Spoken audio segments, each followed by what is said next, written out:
Assalamualaikum warahmatullahi wabarakatuh.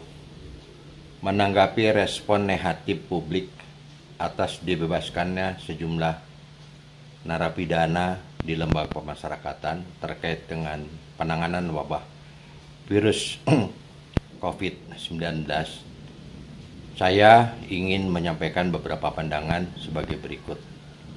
Yang pertama, untuk diketahui bahwa sistem pembinaan narapidana yang dicetuskan oleh almarhum Dr. Saharjo, Menteri Kehakiman pada saat itu, dengan judul pidatonya Di Bawah Pohon Beringin Pengayoman, menyatakan bahwa tujuan pidana itu bukan pembalasan.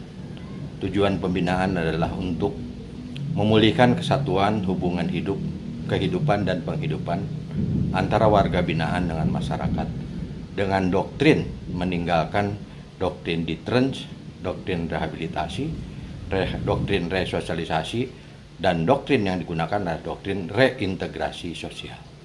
Untuk itu sistem pemasyarakatan menganut dua pola penanganan pembinaan.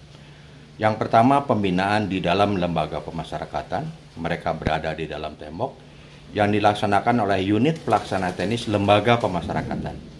Yang kedua adalah pembinaan di luar lembaga pemasyarakatan, yang mereka dibina bersama-sama di lingkungan masyarakat di bawah pembinaan unit pelaksana teknis Balai Bimbingan Kemasyarakatan (BAPAS), yang tersebar keberadaan lapas dan bapas di seluruh Indonesia sesuai dengan wilayah kerjanya.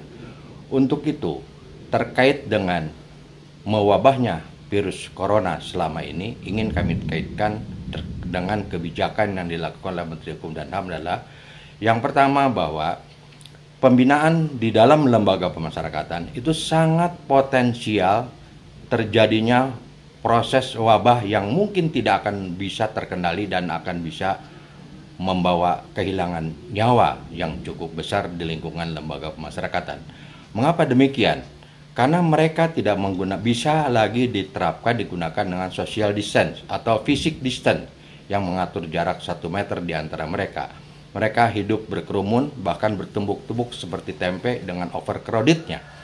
Dan potensi penyebaran ini juga tidak akan mungkin bisa diatasi kalau sarana prasarana yang harus dibutuhkan kepada para petugas kesehatan yang sangat minim, dokter yang juga relatif hampir bisa dikatakan ada tapi tidak ada karena ditugaskan dari rumah sakit tertentu, dokter-dokter tertentu yang tidak dimiliki oleh jalaran petugas pemasyarakatan. Ini sangat potensial apabila wabah itu ada di lingkungan lembaga pemasyarakatan, sehingga potensi mewabahnya di dalam tembok, potensi kehilangan nyawa manusia di dalam tembok itu jauh lebih besar. Oleh karena itu, ingin kami jelaskan bahwa kebijakan yang ditempuh oleh Menteri Hukum dan HAM itu sama sekali tidak mengurangi masa hukumannya.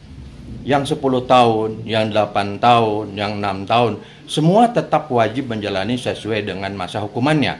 Adapun mereka di luar itu menjalani sistem pembinaan yang kedua, yaitu pembinaan di luar lembaga pemasyarakatan. Dengan pembinaan di luar lembaga pemasyarakatan yang dilaksanakan oleh Balai Pemasyarakatan, maka potensi kerawanan itu bisa dihindari. Nah, oleh karena itu, yang perlu ingin kami tegaskan bahwa mereka itu bukan lalu dikurangi masa hukumannya. Tidak sama sekali. Tapi dipindahkan pembinaannya dari dalam lembaga, di dalam tembok, ke luar lembaga, yaitu di rumahnya masing-masing. Dengan pertimbangan, dengan harapan agar wabah itu bisa terkontrol, terkendali. Karena dengan demikian mereka keluar dari lembaga pemasyarakatan pun sudah diperiksa, dicek terlebih dahulu bahwa mereka memang bebas virus corona COVID-19 ini. Nah, oleh karena itu, himbauan kami kepada masyarakat adalah tolong bantu kami. Tolong bantu jajaran pemasyarakatan agar mereka ini ikut juga dikontrol dan diawasi oleh kita semua. Jangan lalu mereka setelah mendapatkan fasilitas 2/3 masa pidananya, mereka berada di luar, lalu mereka memanfaatkan kesempatannya untuk pelesir, untuk jalan-jalan. Oleh karena itu, Balai Pemasyarakatan, kami minta betul kepada Balai Pemasyarakatan supaya unit pelaksana teknis Kementerian Hukum dan HAM betul-betul mengontrol dan mengawasi setiap waktu, setiap saat. Kalau mereka betul-betul berada di rumahnya masing-masing, dalam mereka ikut partisipasi mencegah mewabahnya virus corona. Demikian penjelasan kami, semoga apa yang kami sampaikan ini bisa dicerna, bisa dipahami, bisa dimengerti oleh jajaran publik yang mungkin masih belum bisa memahami kebijakan yang ditempuh oleh Menteri Hukum dan HAM ini. Wassalamualaikum warahmatullahi wabarakatuh.